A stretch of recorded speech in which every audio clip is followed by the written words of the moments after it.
Doctor Mohammad Yunus আমাদের সাথেও যে প্রতারণা করেছে তার জন্য অবশ্যই আমরা তার ওপেন সমালোচনা করি। তার মোহাম্মদ ইউনূস স্যার আপনার সাথে প্রতারণা করে নাই, প্রতারণা করছেন আপনি মানুষের সাথে। হাজার হাজার মানুষের থেকে নমিনেশন নামে টাকা নিছেন, আর এখন আপনারা দুইজন ডাইরেক্টলি মেরে দিচ্ছেন। কেন? মানুষ হাজার হাজার মানুষ দল করে না, রাজনীতির দল আছে না? এই যে আপনার কত সুন্দর দলের নাম গণ অধিকার পরিষদ, কি হয়ে গেল?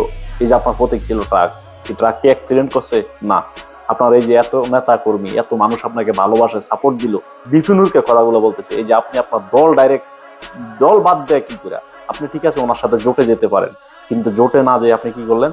ডাইরেক্ট বিএনপিতে চলে গেলেন। আপনার প্রতীকও বাদ, আপনি বিএনপির প্রতীক নিয়ে আপনি নির্বাচন করবেন।